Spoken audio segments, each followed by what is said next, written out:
We don't chase blindly. The dogs read the ground like a mapivery broken twig. Every scent drift tells a story, and we trust them. Out here, instincts matter more than GPS. One bark in the wrong tone, and we know exactly what we're walking into.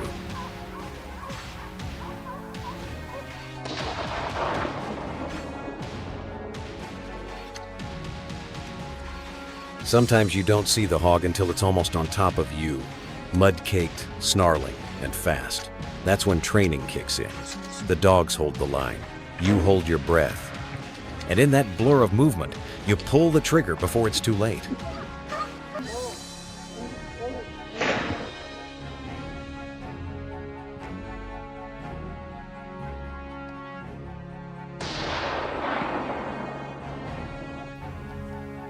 It's not always clean. Some hogs go down hard. Others run wounded into the thickets, forcing us to track blood and breath. The dogs lead without fear, following what we can't see. They don't stop, so neither do we.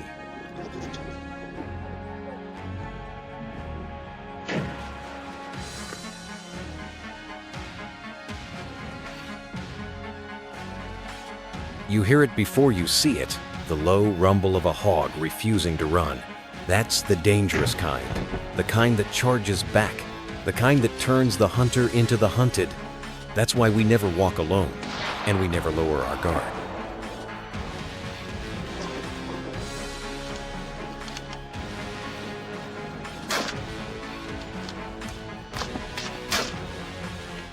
Every shot we fire isn't just about removing a pest, it's about buying peace for a family who lost sleep tonight raids on their land. Every hog down is one less threat to children, livestock, and the life we build from the soil up.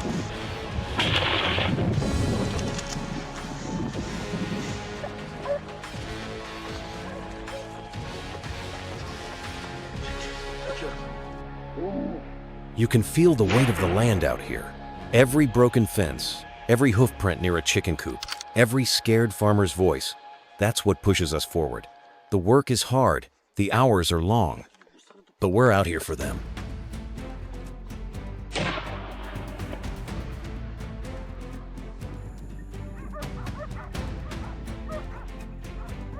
The dogs don't just track, they speak, in body language, in howls, in silence.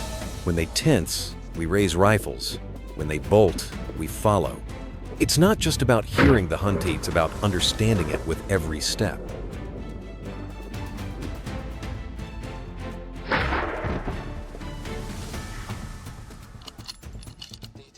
Sometimes the sun goes down before the hunt ends. That's when it gets real. Darkness makes hogs bolder and the woods more alive. We rely on flashlights, instincts, and the unwavering will of dogs that have never known the meaning of give up.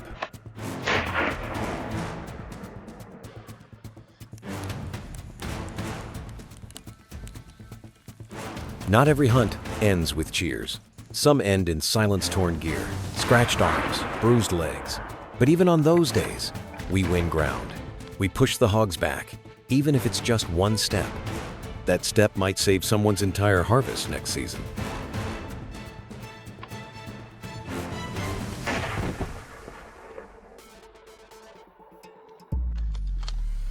What we do might look brutal to outsiders. But to those who know the damage hogs cause the broken fields, the ruined livestock, the fear in a farmer's eye sits justice. Dirty, difficult, necessary justice.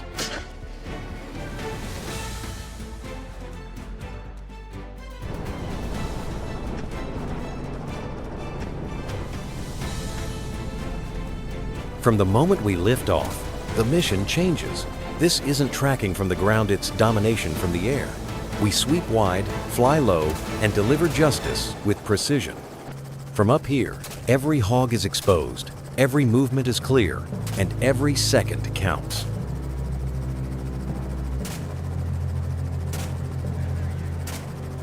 The herd moves fast, but not faster than a trained crew with eyes in the sky. With every rotation of the blades, we gain ground they'll never get back. The rifle locks in, the crosshairs tighten, and in a breath it's over.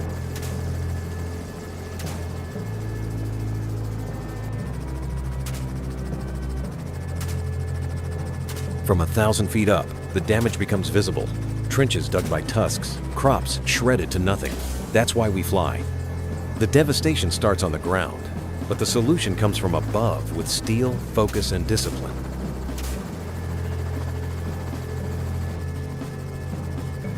They call helicopters loud and slow, but out here, they're perfect. We trade stealth for power, range for control. The hogs don't hear us coming in time, and when they do, it's already too late. They've never faced an enemy that flies.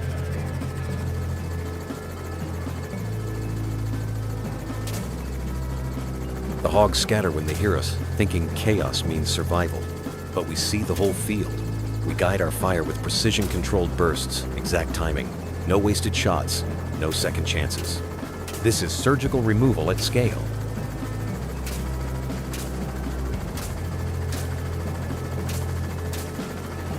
It's not about shooting wildly.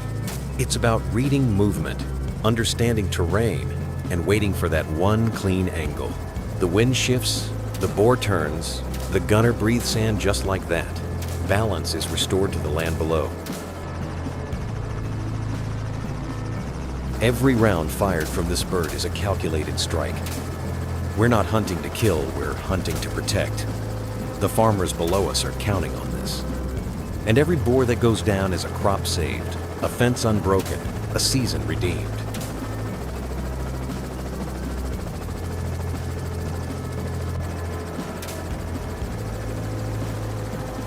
This bird doesn't land until the job is done. We stay in the air until the field is clear. No noise, no flare, just controlled silence between bursts of action. It's intense, it's exhausting, but it works. Out here, it's not just a hunt, it's coordination, communication, and courage. The pilot maneuvers through tight turns, the gunner stays locked in, and together we move like one mind, one mission, stop the damage before it spreads.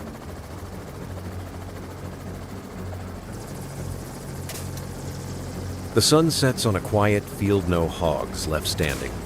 Just tire tracks, spent casings, and the silence of a mission accomplished.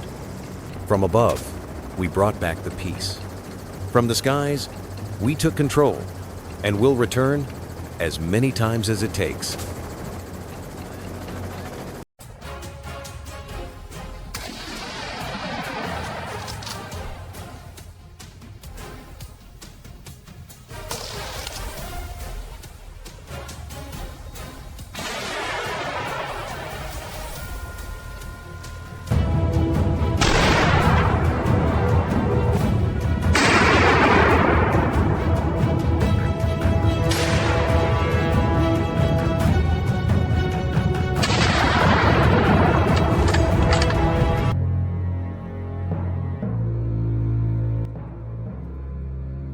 Using guns to kill wild boars, justified defense, or blind massacre. We are facing a question that seems simple on the surface, but divides entire communities. Should we use guns to kill wild boars? One side calls it barbaric slaughter, while the other calls it necessary self-defense. But what is the truth, and what is moral theater disguised as compassion? Let's face reality. Today's wild boars are not innocent forest wanderers. They are invasive hybrids crossbred between domestic pigs and European wild boar, stronger, more aggressive, and reproducing faster than any other wild animal on the continent. They are not merely animals, they are a tusked threat spreading out of control. So when farmland is destroyed, property is wrecked, children are injured, who bears the cost? Not the animal rights activists, not the social media users posting "love the boars" hashtags. It's the working people, the families living on land that is slowly being overtaken. Using guns isn't a sport, nor is it some bloody form of entertainment as many claim. It is a last resort, an emergency response that farmers are forced to choose when the law is ineffective and nature has lost balance. It is survival through resistance, not mindless killing. No one wants a world full of gunfire, but this world is no longer peaceful enough for us to just plant flowers and hope for the best. When wild boars reproduce by the hundreds each year, when they cause billions in damage every harvest, then doing nothing becomes the real cruelty. When will society understand that morality cannot live in slogans alone? Sometimes, protecting human life demands decisive action. And sometimes, a gunshot is not a symbol of violence. It's the final cry of a community being suffocated by indifference and moral delusion.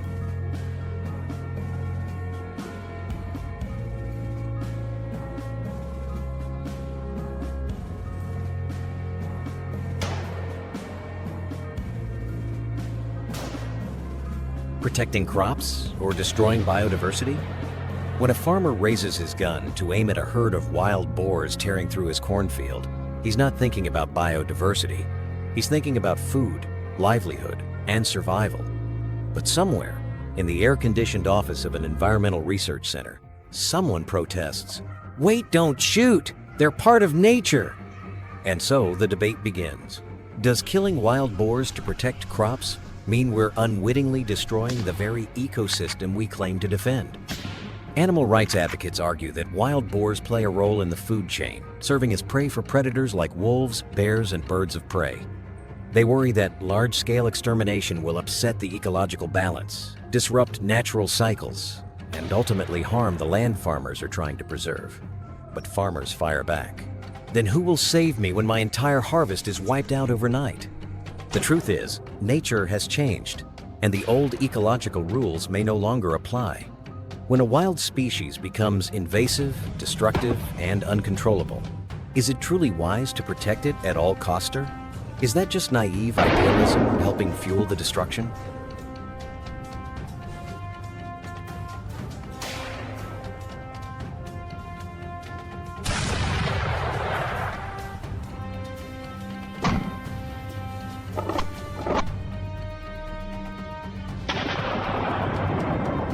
Free hunting, legitimate self-defense, or a dangerous gun culture?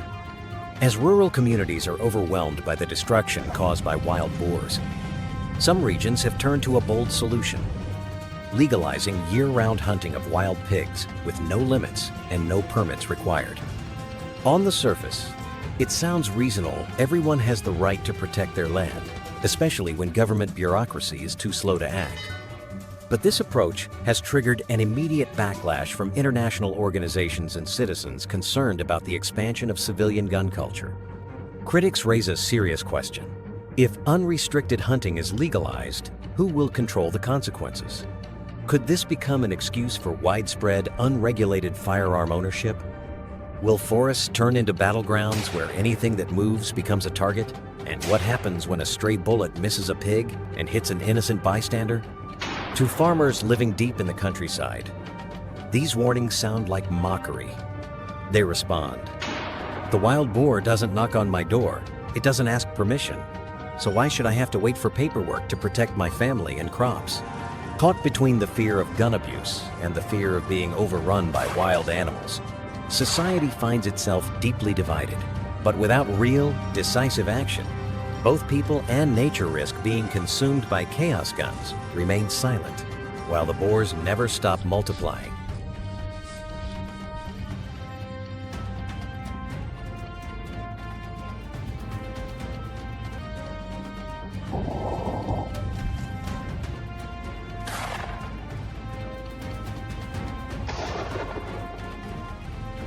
Wild boars, dangerous invaders, or nature's scapegoats. Amid fear and frustration, wild boars have become public enemy number one for farmers. The media paints them as biological monsters, uncontrollable breeding machines, and the rural nightmare of Europe and America. But beneath the cries for extermination and the gunshots echoing through the woods, a quieter question begins to rise. Are we blaming wild boars for a disaster we created? Because in truth, Wild boars didn't make themselves a problem. Humans did. We were the first species to bring them across continents where they didn't naturally belong. In the 16th century, European explorers introduced wild pigs to North America as mobile food sources. In the 19th and 20th centuries, they were imported again for sport hunting and entertainment. Later, as humans abandoned forests and domestic pigs escaped and bred with wild ones, a new creature was born stronger, more prolific, and more destructive. But whose fault is that? Some ecologists argue that deforestation, urban sprawl, and industrial agriculture disrupted natural ecosystems and gave species like wild boars the upper hand. They caution that labeling them invasive is a convenient way for humans to dodge accountability. These animals are not truly outsiders. They are byproducts of our flawed systems. But to people suffering real losses, philosophical debates don't fill their bellies. To them, wild boars aren't symbols of ecological imbalance. They are the face of hunger, destruction, and helplessness. They don't need a lecture on historical blame. They need solutions now. So, who's right? Who's wrong? Perhaps both are right. And perhaps both are simply speaking from different corners of a disaster that we, as humans, built together.